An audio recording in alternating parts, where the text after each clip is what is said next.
SSTVಯಲ್ಲಿ ಜಾಹೀರಾತು ನೀಡಲು ಈ ನಂಬರಿಗೆ ಸಂಪರ್ಕಿಸಿ. No, so many things are coming in mind. Yeah. That's why I just wanted to check. Is Ajay in love ಅಂತ ಏನಾದ್ರು ನನ್ನ ಹಾರ್ಟ್ ಅಲ್ಲಿ ಇದೆ ಅಂತ ಹೇಳಿದ್ನಲ್ಲ. ಅದಕ್ಕೆ Why should I give my heart until and unless I am not in love? that's a secret of what's the secret of your new look, the young look? ಅಲ್ಲ, ಮೊದಲನೇ ವಿಚಾರ ನಾನು ಹೇಳ್ಬಿಡ್ತೀನಿ. Heroine name Brinda Acharya and Krishna Ajay Rao. ಈ ಹಿಂದೆ ಎಂದೆಂದಿಗೂ ಸಿನಿಮಾದಲ್ಲಿ first ನಂದು ಮತ್ತು ರಾಧಿಕಾ ಪಂಡಿತ್ ಅವ್ರದ್ದು ಹೆಸರು ಆ್ಯಡ್ ಆಗಿದೆ ಎಂದೆಂದಿಗೂನಲ್ಲಿ. ಆ್ಯಂಡ್ ಸೆಕೆಂಡ್ ಟೈಮ್ ರಿಪೀಟ್ ಆಗಿದ್ದು ಲವ್ ಯು ರಚು ಸಿನಿಮಾದಲ್ಲಿ ಕೃಷ್ಣ ಅಜಯ್ ರಾವ್ ಆ್ಯಂಡ್ ರಚಿತಾ ರಾಮ್ ಅಂತ. ಈ ಸಿನಿಮಾದಲ್ಲಿ ಪರ್ಟಿಕ್ಯುಲರ್ಲಿ ನಾನೇ ಹೇಳಿದ್ದು ಬೃಂದಾ ಅವ್ರ ಹೆಸರನ್ನು ಹಾಕಿ ಆ್ಯಂಡ್ ಬೃಂದಾ ಅವ್ರ ಹೆಸರು ಫಸ್ಟಿಗೆ ಬರಲಿ ಅಂತ. ಇವರು ಕೂಡ ಒಂದು ಇಂಟರ್ವ್ಯೂನಲ್ಲಿ ಒಂದು ಒಳ್ಳೆ ಮಾತು ಹೇಳಿದ್ರು, ಅಂದರೆ ಇಟ್ ಶುಡ್ ಗೆಟ್ ನಾರ್ಮಲೈಸ್ಡ್. ಈಗ ನಾವು ಎಲ್ಲ ಕಡೆ ವುಮೆನ್ ಎಂಪವರ್ಮೆಂಟ್ ಬಗ್ಗೆ ಮಾತಾಡ್ತೀವಿ, ಸಾಮಾನ್ಯತೆ ಬಗ್ಗೆ ಮಾತಾಡ್ತೀವಿ. Why not? ಈಗ ಪಾರ್ಟ್ನರ್ ಅಂತ ಹೆಸರಿಟ್ಟಾಗ ಬರೀ ಕೃಷ್ಣ ಅಜಯ್ ರಾವ್ ಇನ್ ಪಾರ್ಟ್ನರ್ ಯಾರ ಜೊತೆಗೆ? ಸೊ ಪಾರ್ಟ್ನರ್ ಅನ್ನೋ ಸಿನಿಮಾ ಆಗಿರೋದು not only by hero and heroine together they play partners. So ಹಾಗಾಗಿ ನನಗೆ ಎಷ್ಟು ಆದ್ಯತೆ ಇದೆಯೋ ಹೀರೋಯಿನ್ಗೂ ಅಷ್ಟೇ ಇರಬೇಕು. ಆಮೇಲೆ ಐ ಥಿಂಕ್ ಇದೊಂದು ಟ್ರೆಂಡ್ ಕ್ರಿಯೇಟ್ ಆಗಲಿ, heroine first like the placement ಬರೀ ಬೇಕು ಅಂತಾನೆ ಮಾಡಿದ್ದು, ಅವ್ರ ಹೆಸರು ಫಸ್ಟ್ಗೆ ಹಾಕಲಿ. ಪ್ಲೇಸ್ಮೆಂಟ್ ಅಷ್ಟೇ, ಅವ್ರ ಕ್ಯಾರೆಕ್ಟರ್ ಅಷ್ಟೇ ಸ್ಟ್ರಾಂಗ್ ಆಗಿರುತ್ತೆ. 100%. ಅದಕ್ಕೆ that is why it's partner. Partner ಅಂದ್ರೆ ಸಮಾನತೆ ಇದ್ರೆ ಮಾತ್ರ ಅದು ಪಾರ್ಟ್ನರ್. ಇಲ್ಲಿ 30%, 70%, 20%, 80%, 60-40 ಅದಿಲ್ಲ, 50-50. ಅಂಡ್ ಒನ್ ಆಫ್ ದ ಅಂದರೆ ಅಜಯ್ ರಾವ್ ಪ್ರೀವಿಯಸ್ ಸಿನಿಮಾಸಲ್ಲಿ ಜಾಸ್ತಿ ಕಾಣಿಸ್ಕೊಳ್ಳಿಲ್ಲ ಪ್ರಮೋಷನ್ಸ್ಗೆಲ್ಲ, ಬಟ್ ಪಾರ್ಟ್ನರ್ ಅಂತ ಬಂದ ತಕ್ಷಣ you had a special reason to be here. Only you choose cinema, ಅಂದರೆ ನೀವು ಸಿನಿಮಾನ ಯಾವ ಸಿನಿಮಾ ಬರಬೇಕು ಅಂತ ಚೂಸ್ ಮಾಡ್ತೀರಾ ನೀವು? ಇನ್ಮೇಲೆ ಚೂಸ್ ಮಾಡ್ತೀನಿ. ರೀಸನ್? ನಾನು ಒಬ್ಬ ಸೇಲ್ಸ್ ಮ್ಯಾನ್, ಒಬ್ಬ ವೇದಿಕೆ ಮೇಲೆ ನಿಂತ್ಕೊಂಡು ಅಥವಾ ಪ್ರೆಸ್ ಮೀಟಲ್ಲಿ ಒಂದು ಸಿನಿಮಾನ ಪ್ರಮೋಟ್ ಮಾಡೋಕ್ಕೆ ಬಂದಿದ್ದೀನಿ ಅಂದರೆ it is as good as a sales man. ನನಗೆ ಆ ಕ್ವಾಲಿಟಿ ಇಷ್ಟ ಆಗಿಲ್ಲ ಅಂದಮೇಲೆ ನಾನು ಅದನ್ನ ಹೆಂಗೆ ಪ್ರಮೋಟ್ ಮಾಡಲಿ? ಬಟ್ ನೀವೇ ಅಲ್ವಾ ಸಿನಿಮಾಗಿರೋದು, ಎಲ್ಲ ಸಿನಿಮಾಲು ನೀವೇ ಇರ್ತೀರಾ. ನೀವೇ ಸೇಲ್ಸ್ ಮ್ಯಾನ್ ಅಂದರೆ ಎಲ್ಲ ಪ್ರಾಡಕ್ಟ್ನು ನೀವು ಪ್ರಮೋಟ್ ಮಾಡಬೇಕಲ್ವಾ? ಸರಿ ಮೇಡಮ್, ಮ್ಯಾನುಫ್ಯಾಕ್ಚರರ್ ಫಸ್ಟ್ ಇದು ಗೋಲ್ಡ್ ಅಂತ ಕೊಡ್ತಾರೆ, ನಾನು ಗೋಲ್ಡ್ ಹೌದಾ ಒಂದ್ಸಲ ಹಾಕೊಂಡು ನೋಡ್ತೀನಿ ಅಂತ ಅಂದಮೇಲೆ ಅದು ಗೋಲ್ಡ್ ಆಗ್ಬಿಟ್ರೆ ನಾನು ಅದನ್ನ ಹೆಂಗೆ ಮಾರ್ಕೆಟಿಂಗ್ ಮಾಡಲಿ? ನೀವು ತೊಗೊಳ್ಬೇಕಾದ್ರೆ ಗೋಲ್ಡ್ ಅಂತ ನೀವು ಥಿಂಕ್ ಮಾಡಿ ತಗೋತೀವಿ. ಹೌದು, ನನಗೂ ಹಂಗೆ ಹೇಳಿರ್ತಾರೆ ಇದು ಗೋಲ್ಡ್. ನಾವು ಈಗ ನಾನು ಅವ್ರಿಗೆ ಗೊತ್ತಿರ್ತೀವಿ ಬೆಸ್ಟ್ ಸೇಲ್ಸ್ ಮ್ಯಾನ್, ಈ ಗೋಲ್ಡ್ ಇವ್ನು ಹಾಕೊಂಡು, ಈ ಪೆಂಡೆಂಟ್ ಇವ್ನು ಹಾಕೊಂಡ್ರೆ ಸೇಲ್ ಆಗುತ್ತೆ. ಬೇರೆ ಬೇರೆ ಆರ್ನಮೆಂಟ್ ಹಾಕೊಳ್ಳೋಕೆ ಬೇರೆ ಬೇರೆ ಅಂದರೆ ಅದಕ್ಕೆ ಆದಂಥ ಹೀರೋಗಳಿದ್ದಾರೆ ಸೂಟ್ ಆಗುತ್ತೆ. ಅಂದರೆ ಎಲ್ರಿಗೂ ಒಂದೊಂದು ಆರ್ನಮೆಂಟ್ ಸೂಟ್ ಆಗುತ್ತೆ. ಕೆಲವೊಬ್ರಿಗೆ ಸುತ್ತಿಗೆ ಸೂಟ್ ಆಗ್ಬೋದು, ಕೆಲವೊಬ್ರಿಗೆ ಮತ್ತೆ ಸೂಟ್ ಆಗ್ಬೋದು, ಕೆಲವೊಬ್ರಿಗೆ ಹಾರ ಸೂಟ್ ಆಗ್ಬೋದು, ಕೆಲವೊಬ್ರಿಗೆ ಕಿರೀಟ ಸೂಟ್ ಆಗ್ಬೋದು. ಒಬ್ಬೊಬ್ಬರಿಗೆ ಇಟ್ಸ್ ಎವ್ರಿಥಿಂಗ್ ಈಸ್ ಫೇರ್. ಸಿನಿಮಾದಿಗೆ ಎಲ್ಲ ಕ್ಯಾಟಗರೀಸು ಬೇಕು. ಎಲ್ಲ ಥರದ ಸೇಲ್ಸ್ ಮ್ಯಾನ್ ನಮ್ಮಲ್ಲಿದ್ದಾರೆ. ಈ ಪ್ರೀತಿ ಅಂತ ಬಂದಾಗ ನಾನು ಒಂದು ಬೆಸ್ಟ್ ಸೇಲ್ಸ್ ಮ್ಯಾನ್. ಸ್ಟಾರ್ಟಿಂಗಲ್ಲಿ ಸರ್ ಇದು ಗೋಲ್ಡ್ ಇದು ಅಂತ ನನಗೆ ಹೇಳ್ತಾರೆ, ನಾನು ಹೌದಾ ಅಂತ ನಂಬಿಟ್ಟಿರ್ತೀನಿ. ಅದು ಸೇಲ್ ಮಾಡೋಕ್ಕೆ ಮುಂಚೆ ಸರ್ ನನಗೊಂದು ಅಭ್ಯಾಸ ಇದೆ, ನಾನು ಒಂದಷ್ಟು ದಿನ ಹಾಕೊಂಡು ನೋಡ್ತೀನಿ ಸರ್ ಅಂತ. ಅದು ನೋಡಿ ಸ್ನಾನ ಮಾಡಿದಾಗೆಲ್ಲ ಸೋಪೆಲ್ಲ ಹಾಕಿದಾಗ ಅದು ಏನೋ ಹೋಗ್ತಾ ಇದೆಯಲ್ಲ ನೋಡಿ ಗೋಲ್ಡ್ ಅಂತ ಆಮೇಲೆ ಮೆಲ್ಲ ಗೊತ್ತಾಗುತ್ತೆ. ಸರ್ ನಾನು ಗೋಲ್ಡ್ ಸೇಲ್ ಮಾಡಲ್ಲ ಸರ್ ಅಂತ ಹೇಳ್ತೀನಿ. ಸೊ ನೆಕ್ಸ್ಟ್ ಟೈಮ್ ಪ್ರೊಡ್ಯೂಸರ್ಸ್ ಬಂದಾಗ they should be very careful to handle you. ಇನ್ಮೇಲೆ ನಾನು ಯಾವುದನ್ನ ವೇದಿಕೆ ಮೇಲೆ ನಿಂತ್ಕೊಂಡು ನನ್ನ ಸಿನಿಮಾ ಪ್ರಮೋಟ್ ಮಾಡ್ತಾ ಇದ್ದೀನಿ ಅಂದ್ರೆ ನಂಗೆ ಆ ಸಿನಿಮಾ ಇಷ್ಟ ಆಗಿದೆ, ನನಗೆ ಆ ಸಿನಿಮಾ ಸಮಾಧಾನ ಕೊಟ್ಟಿದೆ ಅಂದ್ರೆ ಮಾತ್ರ. Okay, my last question to Brinda. I think ಡೈರೆಕ್ಟ್ರದ್ದು ಒಂದು ಜೆನ್ಜಿ ಒಂದು ಇದು ಲೈನು ನೀವು ತುಂಬ ಸೀರಿಯಸ್ ಆಗಿ ತೊಗೊಂಡ್ಬಿಟ್ರಿ ಅನ್ಸುತ್ತೆ. ಐ ಟು ಲೈಕ್ ಈ ಸೈಡ್ ನೋ, ನನ್ನ ಮಗಳು ಹೇಳಿದ್ದು ಜೆನ್ಜಿಗೆ ಮಾಡಬೇಕು ಅಂತ. Taken it seriously? For sure, of course ಕತೆ ಶಿಪ್ ತೇಜಸ್ ಸರಿಂದೇನೆ ಅವರು ಮಗಳಿಂದ ಇನ್ಸ್ಪಿರೇಷನ್ ತೊಗೊಂಡು ಕಥೆನ ಬರೆದ್ರು. ಬಟ್ ನಾವು ಈ ಸಿನಿಮಾನಾಗ ಎಲ್ಲ ಏಜ್ ಗ್ರೂಪಿಗೋಸ್ಕರ ಮಾಡಿರೋದು ಮ್ಯಾಮ್. ಅಫ್ಕೋರ್ಸ್ ಅಮೋರ ಮೇ ಫೀಲ್ ಲೈಕ್ ಜೆನ್ಸಿಗೋಸ್ಕರ ತುಂಬ ಅವ್ರನ್ನ ಅಟ್ರಾಕ್ಟ್ ಮಾಡೋದಕ್ಕೋಸ್ಕರ ಮಾಡಿದ್ದೀವಿ ಅಂತ ಅನಿಸ್ತಾ ಇರ್ಬೋದು. But as a whole cinema ಅಂತ ತೊಗೊಂಡ್ರೆ ಅಪ್ಪ ಅಮ್ಮ ಅಜ್ಜ ಅಜ್ಜಿ ತಂಗಿ ಅಣ್ಣ ಮಕ್ಕಳು ಎಲ್ಲರ ಜೊತೆಗೆ ಕೂತು ನೋಡುವಂಥ ಸಿನಿಮಾ ಇದು. ಅಜಯ್ ಸರ್, ಸಿನಿಮಾ ನೋಡಿದಾಗ ತುಂಬ ಗ್ರ್ಯಾಂಡಾಗಿ ಕಾಣ್ತದೆ ಸಾಂಗ್ ನೋಡಿದಾಗ. ಹಾಂ ಸರ್. ಸೊ ಈ ಬಜೆಟ್ ರಿಕವರಿ ಹೆಂಗೆ ಸರ್? ಯಾಕಂದರೆ ನಿಮ್ಮ ಯುದ್ಧಕಾಂಡದ ಸ್ಯಾಟಲೈಟ್ ಇನ್ನೂ ಹೋಗಿಲ್ಲ ಅಂತ ಒಂದು ಮಾತಿದೆ. ಈಗಿರುವಾಗ ಯಾವ ಥರ ಸರ್ ಬಜೆಟ್? ಅಲ್ಲ, ನಮ್ಮ ನಿರ್ಮಾಪಕರು ಒಂದು ಅದ್ಭುತವಾದಂಥ ಮಾತು ಹೇಳಿದರು, ಈಸ್ ಎ ಹೀರೋ. ನನ್ನ ಮೊದಲನೇ ಸಿನಿಮಾ ಎಕ್ಸ್ಕ್ಯೂಸ್ ಮೀ, ನಾನು ಈಗಲೂ ನೆನಪಿದೆ, 365 ದಿನ ಏನೋ ಇತ್ತು. ಆನಂದರಾವ್ ಸರ್ಕಲ್ನಿಂದ ಹಿಡಿದು ಟಿಲ್ ತ್ರಿವೇಣಿ ಥಿಯೇಟ್ರ್ವರೆಗೆ ರೋಡ್ ಬ್ಲಾಕ್ ಆಗಿತ್ತು. 365 ದಿನ. ಕ್ರಮೇಣವಾಗಿ ಹೋಗ್ತಾ ಹೋಗ್ತಾ ಅದು ಸತ್ಯವಾದಂಥ ಮಾತು ನಾವೆಲ್ಲರೂ ಒಪ್ಕೊಳ್ಳೇಬೇಕು. ಆ ಥಿಯೇಟ್ರಿಕಲ್ ಕ್ರೇಜ್ ಸ್ಲೋಲಿ ಇಳ್ತಾ ಬಂದು ಎಷ್ಟೋ ಬೆರಳೆಣಿಕೆ ಎಷ್ಟಾಗಿದೆಯೋ, ಅಥವಾ 100 ಆಗಿದೆಯೋ, 1000 ಆಗಿದೆಯೋ ಅವನಿಗೆ ಗೊತ್ತಿಲ್ಲ. ಅಂದರೆ ಆಡಿಯನ್ಸಿಗೆ ಏನು ನೋಡಿ ಅವನಿಗೆ ನಂಬಿಕೆ ಬರುತ್ತೆ ಈ ಸಿನಿಮಾ ಚೆನ್ನಾಗಿದೆ ಅಂತ ಬರ್ತಾನೆ. ಬಟ್ ಯಾರು ಥಿಯೇಟ್ರಿಗೆ ಬಂದು ನೋಡ್ತಾನಲ್ಲ, ನಾವು ಸಿನಿಮಾ ಮೇಕರ್ಸಿಗೆ ಅವನು ಹೀರೋ. ಅವನಿಗೆ ನಾವು ಪರದೆ ಮೇಲೆ ಹೀರೋ ಕಾಣಿಸ್ತಿರ್ಬೋದು, ಬಟ್ ನಮಗೆ ಅವನೇ ಹೀರೋ. ನನಗನ್ಸುತ್ತೆ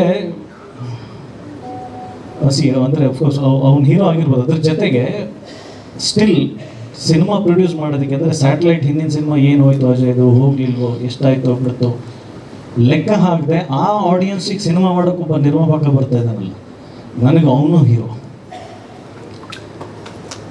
ಅಫ್ಕೋರ್ಸ್ ನಾವು ಸಿನಿಮಾ ಅನ್ನೋದು ಬಿಸ್ನೆಸ್ ವಿಚಾರಕ್ಕೆ ಬರ್ತೀವಿ, ಬಟ್ ಬಿಸ್ನೆಸ್ಗೂ ಮುಂಚೆ ಸರ್ ಒಂದು ಕನಸು.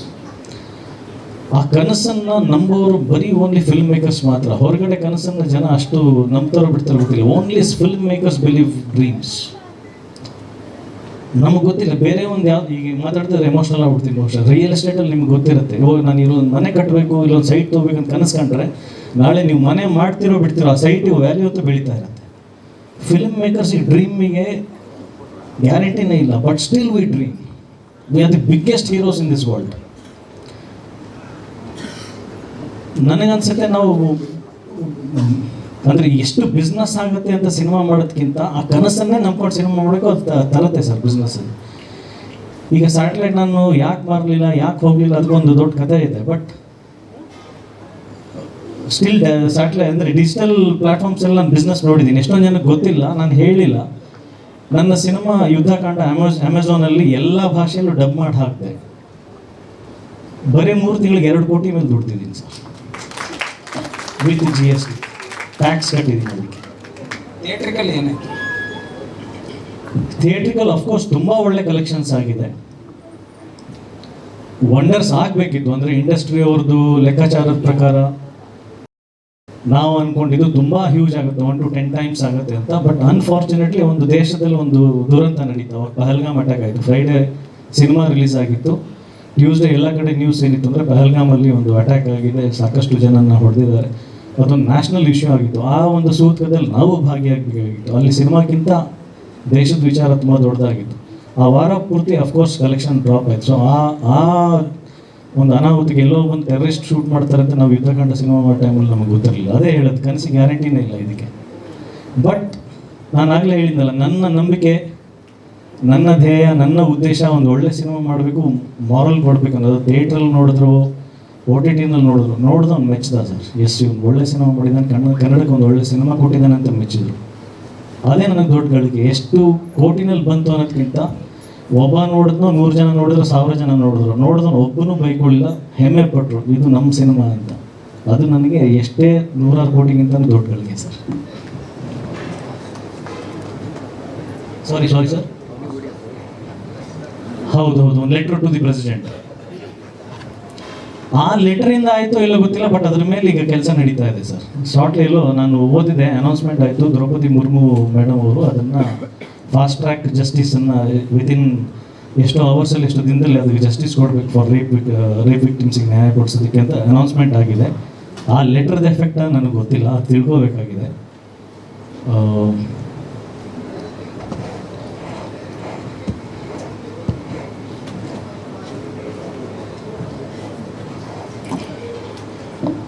ಮೈ ಇನ್ವಾಲ್ವ್ಮೆಂಟ್ ಏನು ಸರ್? ಇನ್ವಾಲ್ವ್ಮೆಂಟ್ ತುಂಬ ಇನ್ವಾಲ್ವ್ ಆಗಿದ್ದೀವಿ. ಬಂದ್ಬಿಡಿ. ಅಲ್ಲ ಇನ್ವಾಲ್ವ್ಮೆಂಟ್ ಅನ್ನೋದು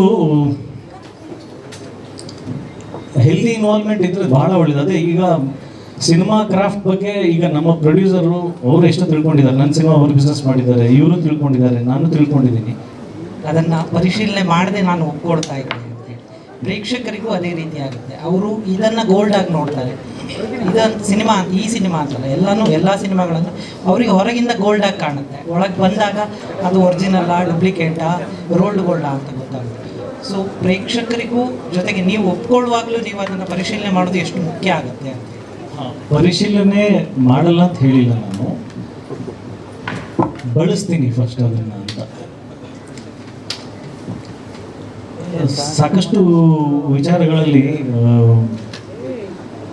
ಅಂದರೆ ಕೆಲವೊಂದು ನಂಬಿಕೆಯಿಂದನೂ ಹೋಗಬೇಕಾಗುತ್ತೆ ಸರ್. ಅಂದರೆ ಈಗ ಫಾರ್ ಎಕ್ಸಾಂಪಲ್ ಒಬ್ಬ ಪ್ರೊಡ್ಯೂಸರ್ ಹಿಂದೆ ಎಷ್ಟೊಂದು ಸಿನಿಮಾಗಳು ಮಾಡಿರ್ತಾನೆ, ಅವ್ನು ಮಾಡ್ತಾನೆ ಅನ್ನೋ ನಂಬಿಕೆ ನಮಗಿರುತ್ತೆ. ಇಲ್ಲೇ ಬಂದು ಅದನ್ನು ಫ್ರಾಡ್ ಮಾಡ್ತಾನೆ ಅಂತ ನಮ್ಗೆ ಗೊತ್ತಿರಲ್ಲ. ಕೆಲವೊಂದು ನಂಬಿಕೆ ಮೇಲೆ ನಾವು ಹೆಜ್ಜೆ ಇಡಬೇಕಾಗುತ್ತೆ. ಅದು ಬೇಕಂತ ಮಾಡಿದ್ರು, ಅವ್ರ ಪರಿಸ್ಥಿತಿ ಹಾಗಿತ್ತು, ಏನಾಯಿತು ನನಗೆ ಗೊತ್ತಿಲ್ಲ. ಬಟ್ ಅಂಥದ್ದು ಸಿನಿಮಾ ಮಾಡ್ತಾ ಹೋದಾಗ, ಫಾರ್ ಎಕ್ಸಾಂಪಲ್ ಈಗ ನಾನು ಈ ಶಿವ ಸರ್ ನನಗೆ ಕಥೆ ಹೇಳಿದೆ, ಈ ಪಾರ್ಟ್ನರ್ ಸಿನಿಮಾದ ಕಥೆ ಹೇಳಿದೆ. ಕಥೆ ಕೇಳಿದಾಗ ನನಗೆ ಅನಿಸಿದ್ದು ಈ ಸಿನಿಮಾ ನಾನು ಮಾಡ್ತೀನೋ ಮಾಡಲ್ಲ ಅನ್ನೋ ಪ್ರಶ್ನೆ ಇಲ್ಲ, ನಾನು ಈ ಸಿನಿಮಾ ಮಾಡಲೇಬೇಕು ಅಂತ. ಯಾಕಂದರೆ ನನಗೆ ಪಾತ್ರ ಫಸ್ಟ್ ಇಷ್ಟ ಆಗುತ್ತೆ, ಕಥೆ ಇಷ್ಟ ಆಗುತ್ತೆ. ನಮ್ಮದು ವಿಜುವಲೇಷನ್ ಬೇರೆ ಇರುತ್ತೆ as an actor. As a director ಅವ್ರು ಬೇರೆ ವಿಜುವಲೇಷನ್ ಇರುತ್ತೆ, ಪ್ರೊಡ್ಯೂಸರ್ದೇ ಬೇರೆ ಇರುತ್ತೆ. ನಾನು ನನ್ನ ಪಾತ್ರ ಹೆಂಗೆ ಇಮೋಟ್ ಮಾಡ್ಬೋದು, ನಾನು ಹೆಂಗೆ ಆ್ಯಕ್ಟ್ ಮಾಡ್ಬೋದು, ಇದು ಜನಕ್ಕೆ ಹೆಂಗೆ ಕನೆಕ್ಟ್ ಆಗುತ್ತೆ. ನಾನು ಅಲ್ಲಿ ಆ್ಯಕ್ಟ್ ಮಾಡಬೇಕಾದ್ರೆ ಒಬ್ಬ ಅಳ್ತಿರ್ತಾನ, ನಾನು ನಕ್ಕಾಗ ಅವ್ನು ನಗ್ತಾನ, ನಮಗೇನಾದರೂ ಆಗ್ಬಿಟ್ರೆ ಅವನಿಗೂ ಆಗತ್ತಾ. ನಮಗೆ ಈ ತವಕುಗಳು ಅಂದರೆ emotions, we play with emotions, ನಮ್ಗೆ ಅದು ಕಾಡ್ತಾ ಇರುತ್ತೆ. ಡೈರೆಕ್ಟ್ರು ನಾನು ಈ ಹೀರೋನ ಸೆಲೆಕ್ಟ್ ಮಾಡಿದ್ದೀನಿ, ಇವ್ನು ನನ್ನ ಕ್ಯಾರೆಕ್ಟರ್ಗೆ ಜಜ್ಮೆಂಟ್ ಕೊಡ್ತಾನೆ, ಎಲ್ಲ ಪ್ರಶ್ನೆ ಈ ಥರದ್ದೆಲ್ಲ ಅವ್ರವ್ರ ಆಯಾಮಗಳಲ್ಲಿರುತ್ತೆ. ಪ್ರೊಡ್ಯೂಸರು ಇಷ್ಟೆಲ್ಲ ಹೇಳ್ತಿದ್ದಾರೆ, ಇದರಿಂದ ಬಜೆಟ್ ಎಷ್ಟಾಗ್ಬಿಡುತ್ತೆ ಸರ್. ನೀವು ನಂಬ್ತೀರಾ, ಒಂದು ಯುದ್ಧಕಾಂಡ ಸಿನಿಮಾದಲ್ಲಿ ನಾನು ಹೇಳ್ತೀನಿ ಕೇಳಿ, ಹೀರೋ ಜಾಬ್ ಕಳ್ಕೊಂಡ್ಬಿಡ್ತಾನೆ, ಸನ್ನಿವೇಶ. ಡೈರೆಕ್ಟ್ರು ನಾವೆಲ್ಲ ಕೂತ್ಕೊಂಡು ಕಥೆ ಬರೀಬೇಕಾದ್ರೆ ಅವನು ಬೈಕ್ ಮಾರ್ಬಿಡ್ತಾನೆ, ಈಗ ಬಸ್ಸಲ್ಲಿ ಹೋಗ್ತಾನೆ ಅಂತ. ಪ್ರೊಡಕ್ಷನ್ ಮ್ಯಾನೇಜರ್ ಹಿಂದಿಂದ ನಿಂತ್ಬಿಟ್ಟು, ಸರ್ ನೀವು ಪ್ರೊಡ್ಯೂಸರ್ ಬಸ್ಸಲ್ಲಿ ಅಂದರೆ ಜೂನಿಯರ್ಸ್ ಎಲ್ಲ ಕೂಡಿಸ್ಬೇಕಾಗುತ್ತೆ, ಸೈಕಲಲ್ಲಿ ಹೋಗಿ. ನಾನು ಪ್ರೊಡ್ಯೂಸರ್ ಅನ್ನೋದು ಮರ್ತ್ಬಿಟ್ಟಿದ್ದೀನಿ ಸರ್, ಅಲ್ಲಿ ಬಸ್ಸಲ್ಲಿ ಹೋಗಕ್ಕೆ ರೆಡಿ ಇದ್ದೀನಿ. ಬಟ್ ಆ ಒಂದು ಚಿಕ್ಕ ಶಾರ್ಟಿಗೆ ನಾನು ಟ್ರಾಫಿಕ್ ಕ್ರಿಯೇಟ್ ಮಾಡಬೇಕು, ಒಂದು ಬಸ್ ಹೈರ್ ಮಾಡಬೇಕು, ಬಸ್ಸಲ್ಲಿ ಜೂನಿಯರ್ಸ್ ಕೂಡಿಸ್ಬೇಕು. ಸ್ಮಾರ್ಟ್ ವೇ ಏನಿತ್ತು ಅಂತಂದರೆ, ಯಾಕಂದರೆ ಒಂದು ಶೆಡ್ಯೂಲ್ ಆಗ್ಬಿಟ್ಟಿದ್ದು, ನನ್ನ ಹತ್ರ ಎಷ್ಟು ದುಡ್ಡಿದೆ ಅಂತ ಅವನಿಗೆ ಗೊತ್ತಿದೆ. ಸ್ಮಾರ್ಟ್ ವೇ ಏನು ಯೂಸ್ ಮಾಡಿದ್ರೆ ಸೈಕಲ್ ತೊಗೊಂಡೋದು. ಅಂದರೆ ಪ್ರೊಡ್ಯೂಸರ್ ದೃಷ್ಟಿಕೋನ ಬೇರೆ ಇರುತ್ತೆ, ಎಮೋಷನ್ ಅದೇ. ನಾನು ಅದೇ ಜಾಬ್ ಕಳ್ಕೊಂಡಿರೋ ಬೇಜಾರಲ್ಲೇ ಇದ್ದೀನಿ, ಬಸ್ಸಲ್ಲಿ ಕೊಡೋದು ಬದಲು ಸೈಕಲಲ್ಲಿ ಕೊಡೋದು. ಆದರೆ ಕಥೆಗೆಲ್ಲೂ ಹೊಡ್ತಾ ಬೀಳಿಲ್ಲ. ಆದರೆ ಕೆಲವೊಂದ್ಸಲ ಏನಾಗ್ಬಿಡುತ್ತೆ, ಈ ಪಾರ್ಟ್ನರ್ಶಿಪ್ನಲ್ಲಿ ನಾವು ವರ್ಕ್ ಮಾಡಿರ್ತೀವಿ, ಇವರು ಬಸ್ ತರ್ತಾರ ಸೈಕಲ್ ತರ್ತಾರ ನಮ್ಗೆ ಗೊತ್ತಿರುತ್ತೆ, ಯಾಕಂದ್ರೆ ಒಟ್ಟಿಗೆ ಕೂತ್ಕೊಂಡು ಚರ್ಚೆ ಮಾಡಿರ್ತೀವಿ. ಎಷ್ಟೊಂದು ಸಿನಿಮಾಗಳಲ್ಲಿ ಇದೆ ಇನ್ವಾಲ್ವ್ಮೆಂಟ್ ಅಂತ ಹೇಳಿದ್ರಲ್ಲ, ಅಜಯ್ ಮೂಗ್ ತೋರಿಸ್ಬಿಡ್ತಾನೆ ಅಂದ್ಬಿಟ್ಟು ಅವರವರೇ ಡಿಸ್ಕಸ್ ಮಾಡಿರ್ತಾರೆ. ಅದು ಬಸ್ಸು ಇರಲ್ಲ, ಸೈಕಲ್ ಇರಲ್ಲ, ಜಸ್ಟ್ ಫೋನಲ್ಲೇ ಅವನು ಜಾಬ್ ಕಳ್ಕೊಂಡಿದ್ದ ಬೇಜಾರಲ್ಲಿದೆ ಅಂತ ಹೇಳ್ಬಿಟ್ಟು ಮುಗಿಸ್ಬಿಡ್ತಾರೆ. ವಿಜುವಲೇಷನ್ ಸಿಕ್ಕಿರಲ್ಲ. ಕಥೆ ಹೇಳಿದಾಗ ಏನಿರುತ್ತೆ ಅದು ನಮ್ಮ ಕಿವಿಗೆ ಬಿತ್ತಿರುತ್ತೆ, ನಮ್ಮ ಮನಸ್ಸಲ್ಲಿ ಅದೇ ಅಂದ್ಕೊಂಡಿರ್ತೀವಿ. ವಿಜುವಲೇಷನ್ಸ್ ನೋಡಬೇಕಾದ್ರೆ ಅದು ಇರಲ್ಲ. ಇದು ಆಡಿಯನ್ಸ್ ಕನೆಕ್ಟ್ ಆಗಲ್ಲ ಅಂತ ನನಗೆ ಒಂದಿನ ಗೊತ್ತಾಗುತ್ತೆ. ಹಾಗೇನೋ ಚರ್ಚೆಗಳು ಮಾಡ್ತೀವಿ, ಮಾತುಗಳು ಬರ್ತವೆ, ಚೇಂಜಸ್ ಆಗಲ್ಲ. ಫೈನಲಿ ಕ್ವಾಲಿಟಿ ಇದು ರೀಚ್ ಆಗಲ್ಲ ಅಂತ ಗೊತ್ತಾದಾಗ ನಮಗೆ ಫಸ್ಟ್ ಬೇಜಾರಾಗುತ್ತೆ. ಯಾಕಂದರೆ ನಾನು ಆಡಿಯನ್ಸಿಗೆ ನಾನು ಸರ್ವ್ ಮಾಡಬೇಕಾಗಿರೋದು ಮಾಡೋಕ್ಕಾಗ್ತಾ ಇರಲಿಲ್ಲ ಅಂತ ಬೇಜಾರಾಗುತ್ತೆ. ಅಷ್ಟೇ ವಿಚಾರ. ನಾನು ಆ ಸಿನಿಮಾ ತಂಡದ ಮೇಲೆ ಬೇಜಾರಾಗ್ಬಿಟ್ಟೆ ಅಥವಾ ಅವರಿಂದ ನಾನು ವೈರತ್ವ ಹುಡ್ಸ್ಕೊಂಬಿಟ್ಟೆ ಅನ್ನೋದಲ್ಲ, ನಾನು ಇದು ಪ್ರಮೋಟ್ ಮಾಡೋಕ್ಕೆ ನನ್ನ ಧೈರ್ಯನೇ ಬರ್ತಾ ಇರಲ್ಲ. ಅಷ್ಟೇ ವಿಚಾರ ಸರ್. ಬೃಂದಾವರ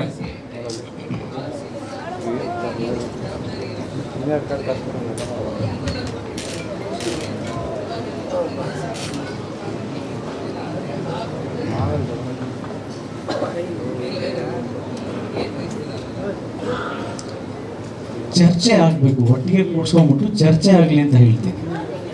ಏನಾದರೂ ಐಡಿಯಾಸ್ಗಳು ಬರ್ತವೆ, 4 ಗೋಡೆನಲ್ಲಿ ಅವರವರೇ ಡಿಸೈಡ್ ಮಾಡ್ಕೊಂಡು ಶೂಟಿಂಗ್ ಸೆಟ್ಟಲ್ಲಿ ಬಂದ್ಬಿಟ್ಟು ಏನು ಸರ್ ಇವತ್ತು ಅಂತಂದ್ರೆ ಸರ್ಪ್ರೈಸಸ್ ಕೊಡಬಾರ್ದು. ಆರ್ಟಿಸ್ಟಿಗೆ ಯಾವತ್ತು ಸರ್ಪ್ರೈಸಸ್ ಇರಬಾರ್ದು. ನೀವು ಕಥೆ ಹೇಳಿದಾಗ ಅಜಯ್ ಮೇಲೆ ಇಷ್ಟು ಬಿಸ್ನೆಸ್ ಆಗುತ್ತೆ. ಈಗ ಸ್ಯಾಟಲೈಟ್ ಕೇಳಿದ್ರಿ, ನಂದು ಈ ಸಿನಿಮಾ ಫ್ಲಾಪ್ ಆದರೆ ನೆಕ್ಸ್ಟ್ ಸಿನಿಮಾ ಸ್ಯಾಟಲೈಟ್ ತೊಗೊಳ್ತಾರೆ ಸರ್. ಯಾರಿಗೆ ಕೇಳ್ತೀರಾ? ಅಜಯ್ ರಾವ್ ಕೇಳ್ತೀರಾ? ಅಜಯ್ ರಾವ್ದು ಮಾರ್ಕೆಟ್ ಎಷ್ಟಿದೆ ಅಂತ ಕೇಳ್ತೀರಾ? ಯಾರೋ ಮಾಡಿದ ತಪ್ಪುಗಳಿಗೆ ನಾನು ಮಾರ್ಕೆಟ್ ಫೇಸ್ ಮಾಡಬೇಕಾಗ್ತದೆ. ಸೊ ಚರ್ಚೆ ಮಾಡಿ. ಒಬ್ಬ ಹೀರೋಯಿನ್ನು ಇನ್ವಾಲ್ವ್ ಆಗೋಕ್ಕೆ ರೆಡಿ ಇದ್ದಾರೆ ಅಂದರೆ ದೇ ಲವ್ ಸಿನಿಮಾ. ಅವ್ರಿಗೆ ಸಿನಿಮಾ ಮೇಲೆ ಪ್ರೀತಿ ಇದೆ, ಅವ್ರು ಏನೋ ಒಂದು ಕಾಂಟ್ರಿಬ್ಯೂಟ್ ಮಾಡೋಕ್ಕೆ ರೆಡಿ ಇದ್ದಾರೆ ಸರ್. ಕರೆಸ್ಕೊಳ್ಳಿ, ಕೂತ್ಕೊಳ್ಳಿ, ಶೂಟಿಂಗ್ ಸೆಟ್ ಹೋಗಿ ಮುಂಚೆ ಮಾತಾಡಿ, ಇದು ಹಿಂಗಿದೆ ಹಂಗಿದೆ ಅಂತ. ನಾವು ಯಾರೋ ಬೇರೆ ಟೆಕ್ನಿಷಿಯನ್ಸ್ನ ಕರ್ಕೊಂಡ್ಬರ್ಬೋದು, ನಮ್ಮಲ್ಲಿರೋ ಒಂದು ಐಡಿಯಾ ಕೊಡ್ಬೋದು, ಚರ್ಚೆ ಆಗುತ್ತೆ. ನಾನು ಇವಾಗ ಪ್ರೊಡಕ್ಷನ್ ಮ್ಯಾನೇಜರ್ ಹಿಂದೆ ಕೂಡಿಸ್ಕೊಂಡಿದ್ದಕ್ಕೆ ಅವ್ನು ನನಗೆ ಸೈಕಲ್ ಯೂಸ್ ಮಾಡೋಕ್ಕೆ ಹೇಳಿದೆ ಸರ್. ನಾವೇ ಡಿಸೈಡ್ ಮಾಡಿದರೆ ಟಫ್ ಡಿಸಿಷನ್ಸ್ ಆಗಿರ್ಬೋದಾಗಿತ್ತು. ಸೊ ಎಲ್ಲರೂ ಒಟ್ಟಿಗೆ ಕೂತ್ಕೊಂಡು ಚರ್ಚೆ ಮಾಡಿ. ಬಜೆಟ್ ದೊಡ್ಡದಲ್ಲ, 100 ಕೋಟಿ ಹಾಕಿ ದೊಡ್ಡ ಸಿನಿಮಾ ಆಗ್ಬಿಡುತ್ತೆ ಅನ್ನೋದಲ್ಲ ಸರ್. ನೀವು ಆ ಎಮೋಷನ್ಸ್ನ ಅವನಿಗೆ ತೋರಿಸಿದ್ರ, ಎಮೋಷನಿಗೆ ಅವ್ನು ಕರೆಕ್ಟ್ ಅದನ್ನ 100 ಕೋಟಿ ಪಿಕ್ಚರ್ಲು ಅದೇ ಎಮೋಷನ್ ಸರ್, 1 ಕೋಟಿ ಪಿಕ್ಚರ್ಲು ಅದೇ ಎಮೋಷನ್ ಬಜೆಟಿಂದ ಚೇಂಜ್ ಆಗ್ಬಾರದು. ಕಣ್ಣಿಗೆ ಹಬ್ಬ ಚೇಂಜ್ ಆಗ್ಬೋದು, ವಿಜುವಲೈಸೇಷನ್ ಸೆಟ್ಟು ಗಿಟ್ಟು ಅವೆಲ್ಲ ಚೇಂಜ್ ಆಗ್ಬೋದು, ಎಮೋಷನ್ ಅದೇ ಸರ್. ಕಥೆನಲ್ಲಿ ನೀವು ಸ್ಟಾರ್ಟ್ ಟು ಎಂಡ್ ಮಾಡಿದಾಗ ಸರ್ ಎಷ್ಟು ಖರ್ಚು ಮಾಡ್ತೀರಾ ಅಂತ ನಾವು ಕೇಳಿರಲ್ಲ. ಆ ಎಮೋಷನ್ ಕೊಡ್ತಾನ ಅಂತ ನಾವು ಒಂದು ಚಿಕ್ಕ ಮಗು ಥರ ನಾವು ಫುಲ್ ಖುಷಿಯಿಂದ ಕಾದಿರ್ತೀವಿ. ಇದನ್ನ ನಾನು ಇವಾಗ ನನ್ನ ಆಡಿಯನ್ಸ್ಗೆ ಕಳಿಸ್ತೀನಿ, ಇವಾಗ ನಾನು ಕಳಿಸ್ತೀನಿ, ಫೈನಲಿ ಹೋಗ್ತಾ ಅವ್ನು ಖುಷಿಯಾಗಿ ಹೋಗ್ತಾನೆ ಒಳ್ಳೆ ಪಿಕ್ಚರ್ ನೋಡಿದ್ರೆ. ಎಮೋಷನ್ ಬಗ್ಗೆ ಯೋಚನೆ ಮಾಡಿರ್ತೀವಿ. ನೀವು ಡಿಸ್ಕಸ್ ಮಾಡಿ ಆ ಎಮೋಷನ್ ಕಟ್ ಆಗ್ತಾ ಇದೆಯಾ ಕಟ್ ಆಗ್ತಾ ಇಲ್ಲ ಅನ್ನೋದು ಅಷ್ಟೇ ಪಾಯಿಂಟ್. ಡಿಸ್ಕಸ್.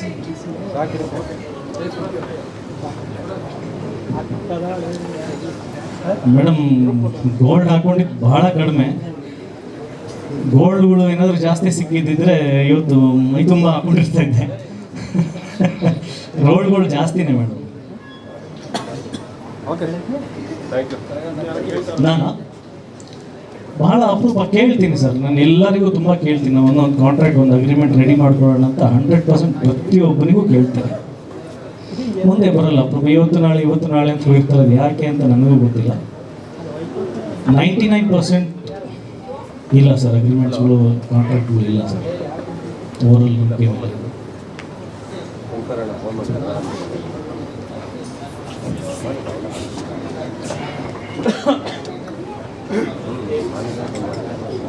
ಮೈನಸ್ ನನ್ನ ಅಕೌಂಟಿಗೆ ಬೀಳುತ್ತೆ, ಅದನ್ನೇ ಹೇಳ್ತಾ ಇದ್ದೀನಿ. ಆದರೆ ನನ್ನ ಪ್ರಮೋಷನ್ಗೆ ಹೋದರೂ ಸಿನಿಮಾ ಅದೇ ರಿಸಲ್ಟ್, ಹೋಗಲಿಲ್ಲ ಅಂದ್ರೂ ಅದೇ ರಿಸಲ್ಟ್. ನನ್ನ ಅಂದರೆ ಯಾಕೆ ಅಂತ ಹೇಳ್ತೀನಿ. ಆಮೇಲೆ ನಾನು ಮಾತಾಡ್ಬಿಟ್ಟೆ ಅಂತ ಅಂದ್ಬಿಟ್ಟು ಸಿನಿಮಾ ಗೆದ್ದುಬಿಡಲ್ಲ. ನಾನು ಯಾವುದೋ ಸಿನಿಮಾ ಎಷ್ಟೊಂದು ಜನ ಬೈಟ್ಸ್ ಕೊಡಿ ಸರ್, ನಮ್ಮದೊಂದು ಸಿನಿಮಾ ರಿಲೀಸ್ ಆಗ್ತಾಯಿದೆ, ಒಂದು ಬೈಟ್ಸ್ ಕೊಡಿ ಅಂತ ನಾನು ಅದನ್ನು ಕೂಡ ನಿಲ್ಲಿಸ್ಬಿಟ್ಟಿದ್ದೀನಿ.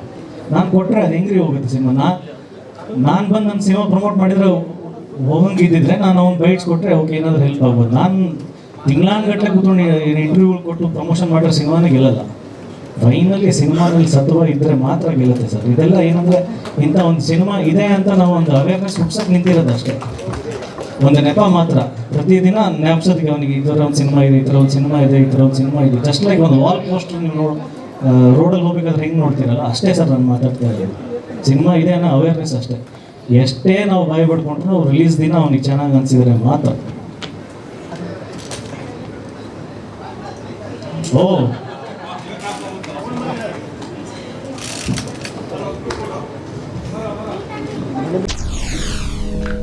SSTV ಸಿನಿಮಾ ಜಗತ್ತಿನ ಕ್ಷಣ ಕ್ಷಣದ ಸುದ್ದಿಯೊಂದಿಗೆ.